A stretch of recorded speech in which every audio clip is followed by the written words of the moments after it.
If you have a true dream, is it ever delusional? And my answer to that is never. The great ones sprint the whole race. That's not that they don't rest. You know what I mean. What I'm saying is there's a pace. If you think something's far away, you act like it. See, most people don't lack vision. They have a vision. If you ask them, hey, do you want to be rich or poor? The average person would probably say rich. Do you want to make a big difference in the world or make none? I'd like to make a difference. You can't wish your problems away. It won't get easier. It won't happen faster. And you won't get closer by wishing. The magic you're looking for is in the hard work you've been avoiding. Before you do anything, just ask yourself, will my future self care about this? In a day, in a week, in a month, in a year? Will I be happy, proud, glad that I did this thing? Ask yourself, can I learn something from doing this? Can I get something out of this? Will I remember this tomorrow or in a week? Because you cannot lose when it's your time to win. Move the needle forward, even by a fraction of a centimeter. Even if it takes a fucking microscope to see the difference, move the needle forward. Changing your life is not about these massive leaps. It is about that 1% difference day over day, week over week, month over month, year over year. All those tiny little details, all those tiny little improvements in aggregate is what makes the giant difference. All these people out here thinking they're gonna change their life in a single week or a single month or in 90 days, they are fucking delusional. The minute that it gets hard for them, they are going to quit and go back to exactly who they were. But if you can learn to love those micro differences and you put all of your stock in those tiny little differences, you will change your life. Because those tiny little differences are the ones that stick. The people that change their entire personality overnight will never stick to that. You move the needle by a fraction of a percent every single day and you do not fucking go backwards. If you commit to that for the next 10 years of your life, I guarantee that your life will look so different you won't even fucking believe it. If I could work that hard every day, being blessed with the physical tools that I have, what would my career be? And I made a promise to myself from that day that I was going to work that hard every single day so that when I do retire, I have no regrets. And that was the most important thing for me, is to leave no stone unturned, get better every single day. And if I lived that way, then over time, I'd have something that was beautiful. But that was my philosophy. It seems like a pretty simple one, but if you live your life to just get better every single day, you do that for 20 years, what do you have?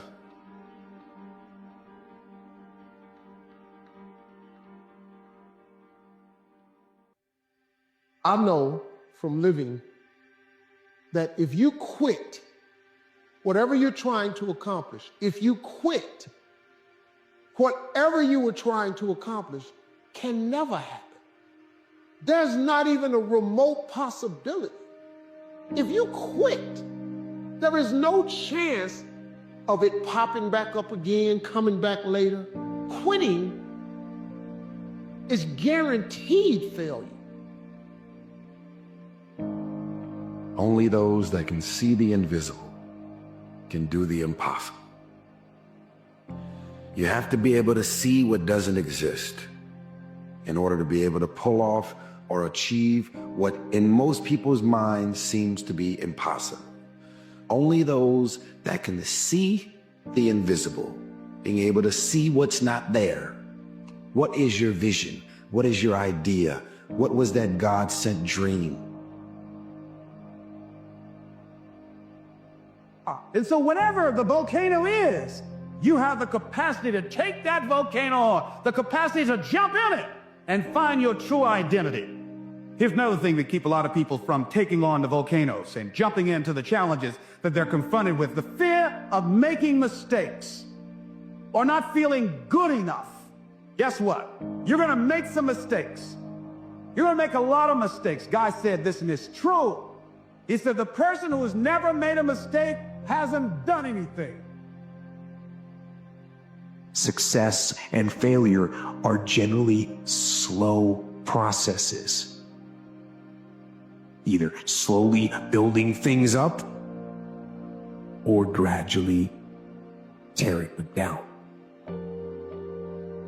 And that's why I say you've got to pay attention. You have to watch. You have to watch every single second. Because those seconds, they turn into minutes.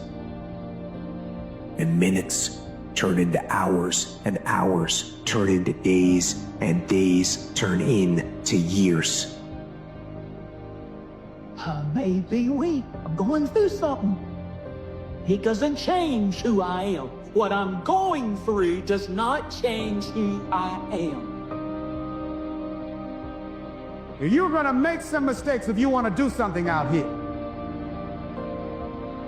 You're going to fall flat on your face. You're going to be criticized when you come out into the arena called life. You're going to feel awkward and stupid and dumb sometimes. It goes with the territory.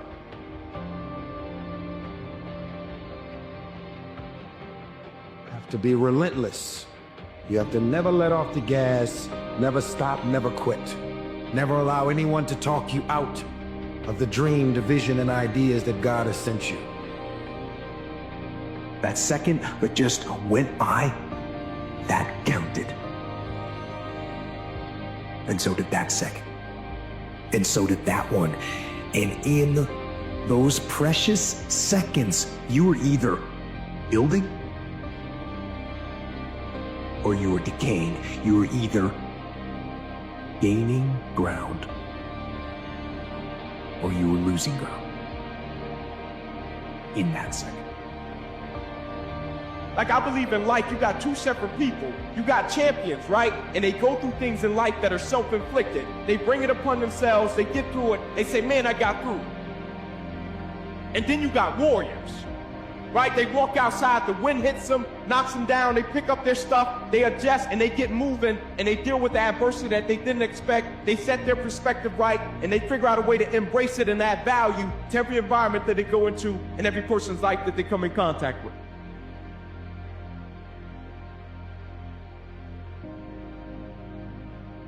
Now, when you're trying, you're going to fail. But quitting, just stopping, that was the number one thing I understood.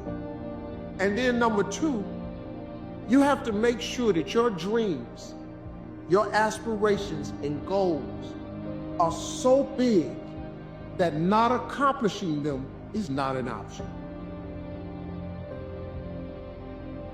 God didn't bring you in this world to be average. God didn't bring you in this world to wake up and die one day and just be another person that lived and died and didn't do anything significant in this world. Let me say something. It's very important that you listen to this. Most of you,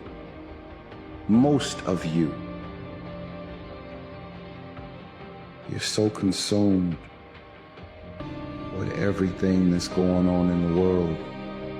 This is the reasons you haven't figured out your own life yet. You can never shine trying to sit on someone else's sun. You can never figure out who you are if you're consumed in everything that everybody else is and what they're doing and the moves that they're making. When you are struggling with what to do, who you are, what's your next move, you are in an identity crisis. You are struggling with just who you are. See, you have not discovered who you are. You have to discover who you are in order to move you forward. Every single day. So, you want to get better? You want to self-improve? Stop looking for a shortcut and go find your alarm clock, find your discipline, and find your guts and your passion and your drive and find your will. And then you will find your freedom. So a lot of people, if you've never made any major blunders, made some major mistakes, taken some serious risks, you haven't started living yet. You don't call that living.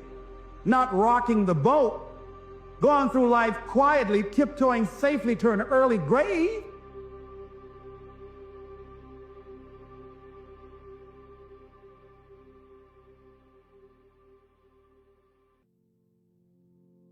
You almost have to be insane a little bit to have such blind faith in something that you can't see. Most important question to ask yourself is, what pain are you willing to endure in your life, rather than what pleasure do you want?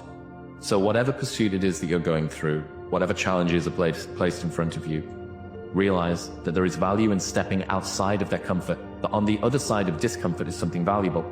We're told that worthwhile things are difficult to attain, because if they weren't difficult to attain, they wouldn't be worthwhile. If you want it, you gotta go get it. It's not about today. It's about the future. You do the work now. Do the work now, and all of this shit that you could ever want to do for your family, your kids, your loved ones, it's all going to be on a whole nother stratosphere. Live short. Go harder than you did last year. You need to become the ideal version of who you think you were meant to become, where it is this effortless and joyful human experience of continually growing into a better version of yourself as a way of life. Purpose. No one can create your purpose for you. No one can tell you who to be. So in purpose, you have to create your own purpose. And in evolution, you have to evolve towards that purpose. It's easier to live when you have goals to meet. It is not the critic who counts, not the man who points out how the strong man stumbles, or where the doer of deeds could have done them better. The credit belongs to the man who is actually in the arena, whose face is marred by dust and sweat and blood, who strives valiantly, who errs, who comes short again and again, because there is no effort without error and shortcoming, who at the best knows in the end the triumph of high achievement, and who at the worst, if he fails, at least fails while daring greatly. You need to make a change somewhere. Know that this is your opportunity to separate yourself out from the pack. Every other person feels the exact same way. They also feel the hunger, they also feel the fatigue, they also feel the lack of motivation, and every other person that you're competing with also feels it. If you're someone who's always doing things other people aren't willing to do, you always max out, you always go to the next level, you convince yourself you deserve to win. You can take low self-esteem, low identity, low confidence, and change it over time by building this habitual addiction to doing one more, this obsession of one more. The way to discover what you were put on earth for is to go back into your past, list the times you felt most fulfilled, and then see if you can draw a line through them. What have you truly loved thus far? What has ever uplifted your soul? What has dominated and delighted it at the same time? Assemble these revered objects in a row before you, and perhaps they will reveal a law by their nature and their order, the fundamental law of your very self. Fall in love with what you have to do. The motivation is love. You're starting to see it even before it happens. When you fall, don't beat yourself up. Begin again, over and over and over again. And people think that law of attraction is something they can believe in or not believe in, when in reality, it's happening whether you recognize it or not. Because if you go back and track your thoughts and you audit your thoughts honestly, you are living the existence that you believe you deserve to live right now. So when you learn to control that, just like we're talking about this, through learning, accepting as true, and then practicing the skill set, you get better and better and better and better. There's so much value in what you unlearn. Sometimes the best thing you can do is unlearn some things. We're all always going after learning something new, that we want to learn. But sometimes your biggest breakthrough is in what you unlearn and then you relearn. You have to disrupt that soil in order to plant a new seed to grow a new fruit. Worrying about what everybody else is doing, stop looking at what everybody else is doing, and stay focused on what it is that you feel God has called you to do specifically. That's your greatness, that's where your power is. The most important thing in the world is what you believe about yourself. That's the most important thing. Your entire experience is fabricated out of what you believe about yourself. Failure has made me who I am today. Failure gives you two choices. You stay down or you get up.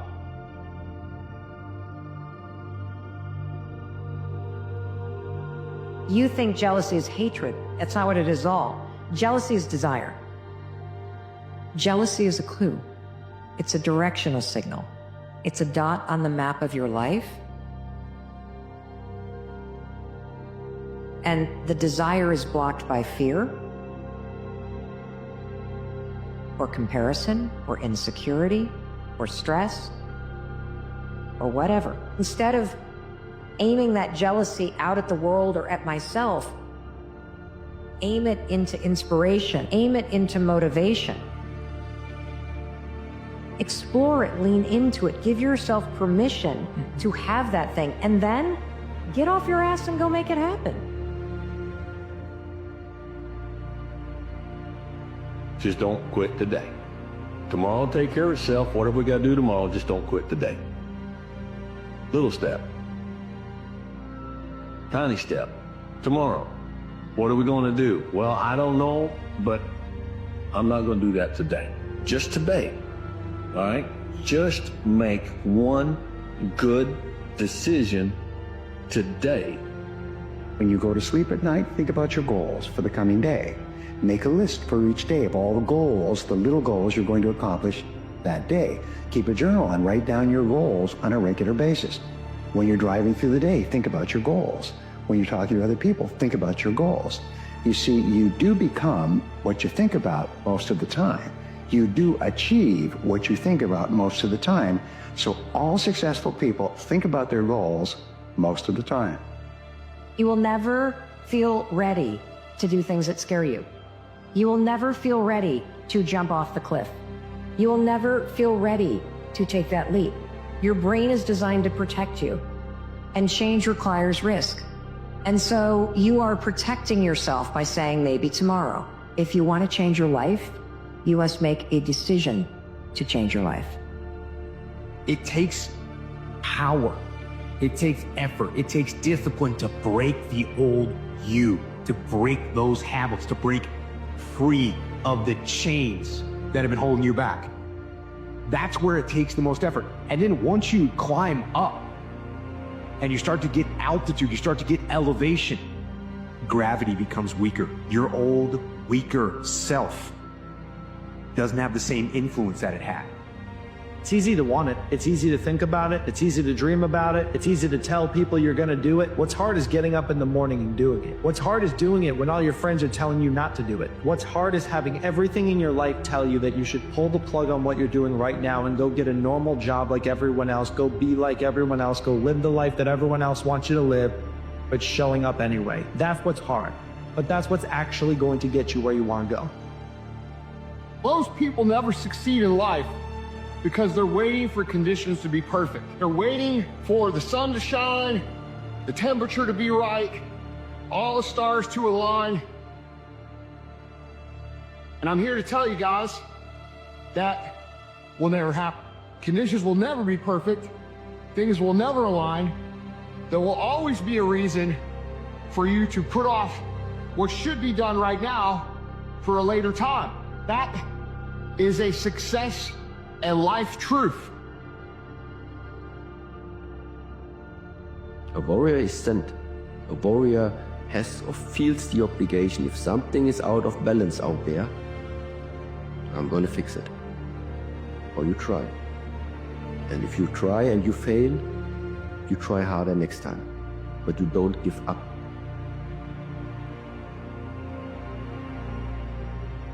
Starting tomorrow, what are you going to do that'll make a change in your life's direction? Good question. What are you going to do starting tomorrow that'll make a difference? Now see, if you don't do something starting tomorrow that'll make a difference, guess what? It's gonna be the same. And see, that way you can guess what the next 5 years are gonna be like. Look at the last 5. Because the next 5 are gonna be like the last 5 unless you, major key, tomorrow, change it all. Or change a little, or change something, or don't change. It's choice time. You can do whatever you want.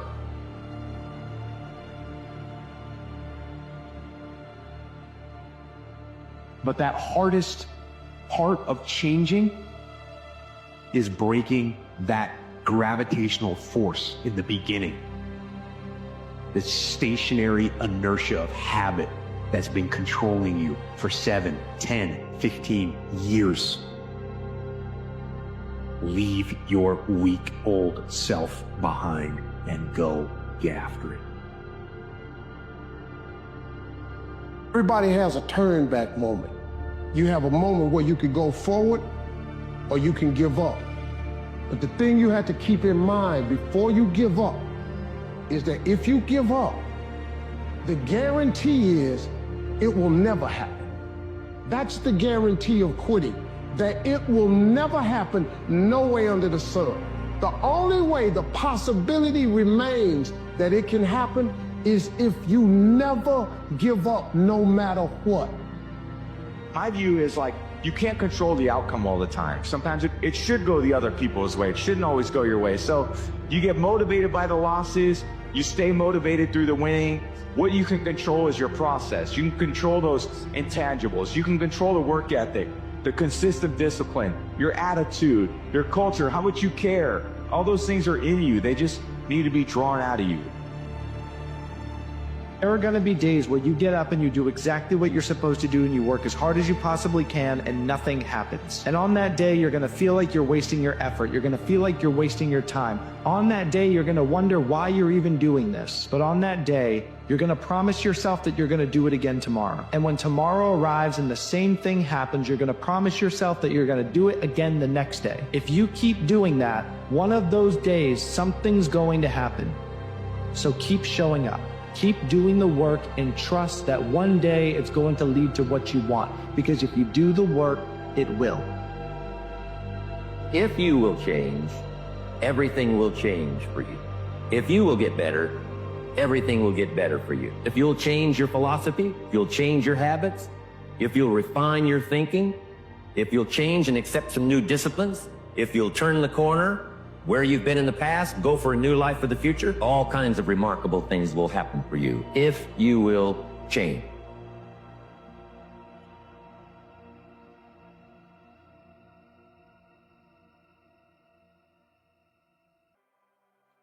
What does it take to do the impossible?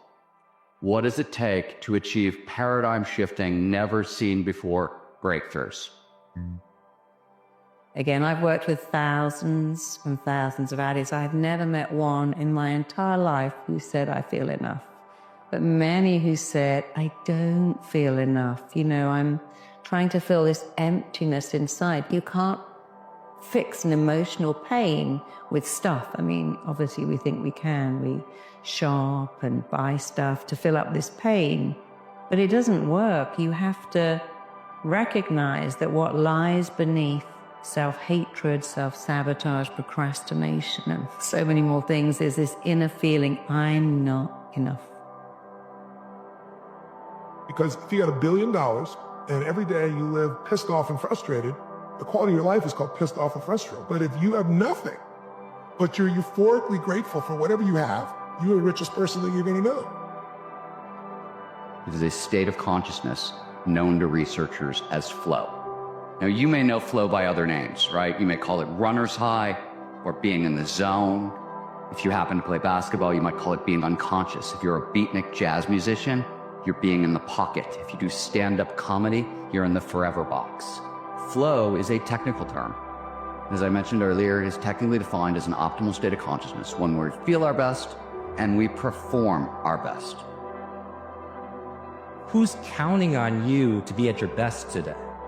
Like, who's watching you all the time that you need to be able to be a good role model for? So you could go there and introduce a little bit of pain if that pain serves you to be able to level up your life, right? And you use it intelligently. The repetition of thinking and feeling and thinking caused me to feel guilt, and I don't even know it's guilt, it just feels like me. It's just, I'm used to the same chemical continuity. Now, the moment they decided to change, anytime you decide to change and change anything about yourself, get ready, because it's going to feel uncomfortable. You're going to leave the known, you're going to leave the familiar, and you're going to step into the unknown. So here's my advice to you. Expect amazing things then. If what is expected tends to be realized, expect the best. Expect love and success and an amazing life, because you know what? It will probably be realized really fast if you expect it. When you start seeing that somebody else can do it, and you see they really did, you start to believe, you start to get certainty. And then the fourth thing I tell people is it's massive action, they constantly change your approach, and then it's find somebody worse off than you are and help them. Because when you do that, it gets you out of yourself. When I'm at my best, I'm in this state, and every idea, every action, every decision flows seamlessly, perfectly, effortlessly from the last. So flow is actually a phenomenological description. It's how the state makes us feel. Some people are super happy being unhappy. So then they would rather cling to their suffering than take a chance in possibility. So these people said, I really have nothing to lose, right? So then they said, I'm willing to be uncomfortable and be in the unknown. And it turns out that's the perfect place to create from. So when the body is conditioned to become the mind, then to change is to be greater than the body. You know, Shakespeare said, from pain comes art. And it is true that people who've had a blissful life can't write about pain. It's not your connections and network. It's not your education levels. Everybody has different, right? External. But the one thing that is constant is we all have what? 24 hours in a day. And so if you had, imagine every single morning your bank account, you all automatically, every morning when you wake up, there's extra $86,400 in it. And here's the thing, at midnight, whatever you didn't invest and use is gone. And that's how I look at time. We all have 4 aspirations our whole life. Our being goals, like who we want to be as a person and our desire to be congruent with that. Our relating goals, how we want to treat other people and show up with other people. Our creation goals, the things that we want to create, the things that we want to contribute, like I want to do something. And then our growth goals, how we want to grow along the way. We all have degrees of pain. We get rejected, we get dumped, we get hurt, but you're supposed to get over the pain. Human beings are incredibly resilient, and we are wired to recover from pain.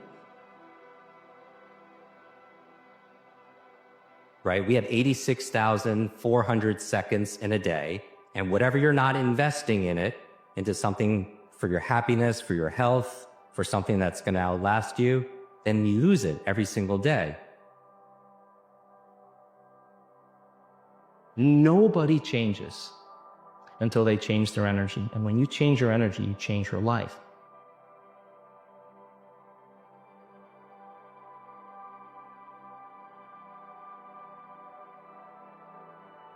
I'm useless, I'm spectacular, I'm terrified, I'm delighted. And by the way, fear and excitement are exactly the same. You can be on a fun fest screaming your head off and going, oh, look at that wheel. Are they scared or excited? I don't know. Do you? Because it's the same. When you're excited, you scream. And when you're scared, you scream. You think about most of your fears, most of your anxieties. Very few of them are in the right here, right now. They're usually horrible things that happened in the past that we'd like to avoid happening again in the present, or there's scary things that maybe could happen in the future, right? And we'd like to steer around it.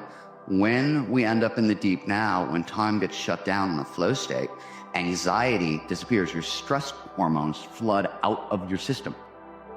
I want to be a good person who's congruent and proud of myself. I want to relate with other people so there's deep, real, meaningful connections, love, and care. I want to create things that I feel like draw out my passions and make a difference. I want to grow into the best person I can. If we all have that same thing, what's the difference makers? Usually two things. Number one, did you take command? And the other thing is community, the people that you're around.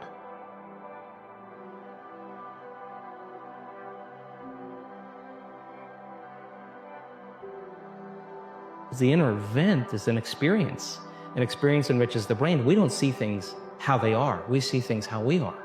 So as you begin to change your circuitry, you're going to perceive more of reality. And why? Because we probably perceive 1% of reality. So how do we begin to fully engage, right? What matters is the essence. What matters is, am I making a difference in the world? How can I begin to affect, change, and help people to heal or create a better life for themselves? The most important thing is to keep the most important thing the most important thing. We all need people in our life that encourage us. We all need people in life that challenge us. We all need people in life that cheerlead for us, that help encourage us, that give us courage, right? And if you haven't found that person, be that person. Be that person for somebody else. Especially be that person for yourself. It's when you say, I could never do that again, it would kill me to do that again. I'd rather die than do that again. Now our mind is very certain we must not go through that again. And it allows us to hold back and live a very limiting life because we told it something utterly untrue. You can go through anything. If it doesn't kill you, it'll make you stronger. The internal mayhem of the self-doubt, the fear, the frustration, the lack of motivation and discipline that just upsets us that we all have. But the real mayhem that really messes up people in the influencer space is the relationship mayhem. Right? You have to believe you are capable of achieving the impossible before you can actually achieve the impossible. There's just no other way around it. Ask yourself, what kinds of impossible grand challenges would you guys go after? Would you solve in your own life? Would you try to solve in the world? If you could be 500% more productive, if you could be 600% more creative, if you could cut learning times in half, this is exactly what is available to each and every one of you today. Take your attention off your body and you go from somebody to nobody. You take your attention off the people in your life and go from who you identify with, from someone to no one. And so many people spend their whole life building an identity of being someone. And take your attention off time, linear, thinking about the predictable future, the familiar past, and fall into the generous present moment and go from some time to no time. Then all you're left with is consciousness.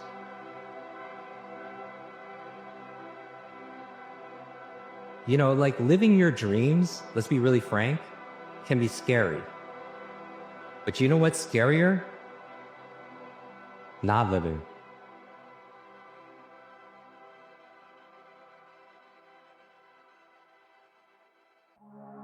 You decided there's something you wanted so bad that you unleashed all your desire. You became obsessed with it. If it was a business or a car or a relationship or a transformation in your body, if there's something you once envisioned and now it's real, it's because you didn't just envision it, you brought so much emotion to it that now it's in your life. It was once a dream, it was once a goal, and now it's in your life. Because I know how hard I've played every day. I know how much I'm willing to bleed for my goals. So this is not about emotional austerity. This is not about grinding yourself into the dirt. First of all, it's doing something you love so that as you're grinding and going that hard, it's something that you just want to do. On the other side, because you're going that hard, that you just don't have the guilt that most people have when you take time off. Honor the struggle. Like so many people bemoan the hardship and they hate it. And I'll say, anything you apply hate to quickly dies. You got a dream and you're hating the process, you apply hate to the process, the dream's gonna die. Be very careful of what you put hate or things to, and most people do that with hardship. And I've always seen hardships like, I'm going to honor this process. I'm going to honor that this is difficult because that is precisely what's needed. But most people have strategies available, or they could get them, or you could create them. But the problem is you got a story. And your story is why it isn't working. And the story is, I've tried what? Everything. If you tried everything, you'd be fit. There's always a story. And what I tell people is, if you can just divorce the story of your limitation and marry the truth of your unlimited capacity, then the whole game changes. Deep and lasting fulfillment. The thing that as a human makes us feel good. The thing that we're all secret deep down, no matter what you tell people you're chasing, the thing you're actually chasing is fulfillment. You want to feel good about who you are. You want to feel good about your contributions. You want to feel good about meaning and purpose in your life. So those are the things ultimately that people are chasing. They think that money is going to give that to them, and that they're wrong. No limit people are human beings who take what they are and accept it. And don't tell themselves that somehow they're deficient because of anything about themselves. It's this idea of taking your life in your own hands and being the kind of person that you choose to be, and understanding that everything that comes your way is an opportunity, is a blessing. And it wasn't until I learned how to celebrate virtually everything that came my way that I was able to transcend it.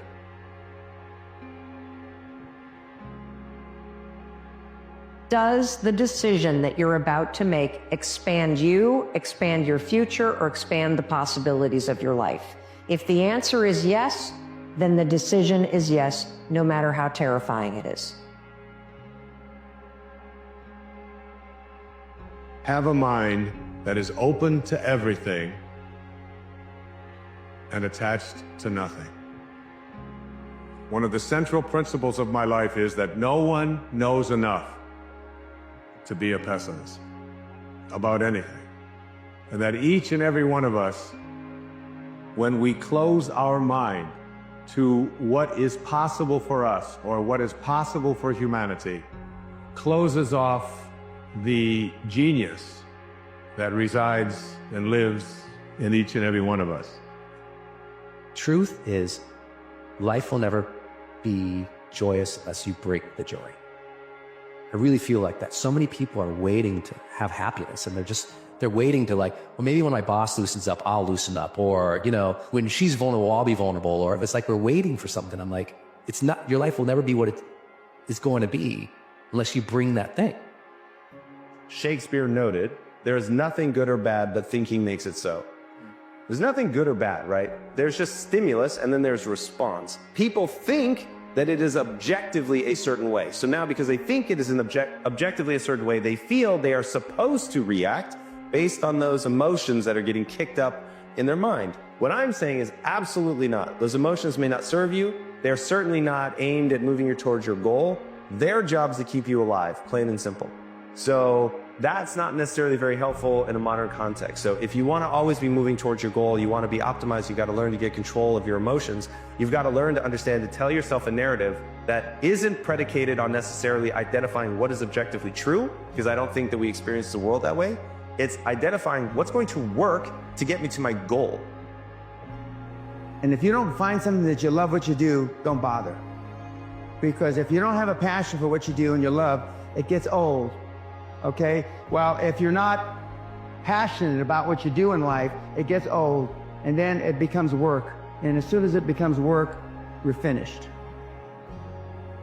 So this progress that we're creating in the search for ubiquity of happiness, for the utopia of this place that we will arrive at, this tropical place called happiness, is the biggest lie of it all.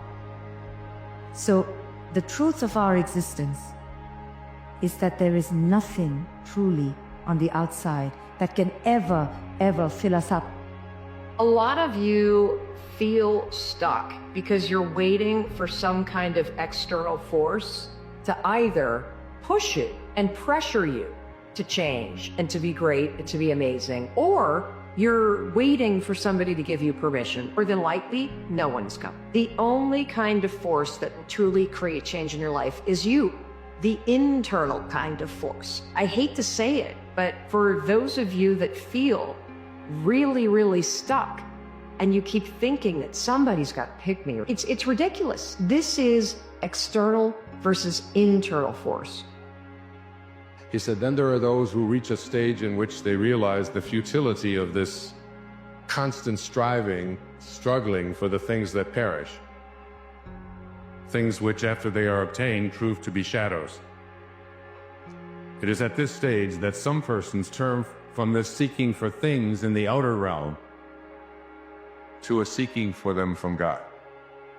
Taking the focus in my life off of the things, the accomplishments, the acquisitions, reputation, ownership, which we begin to identify ourselves as.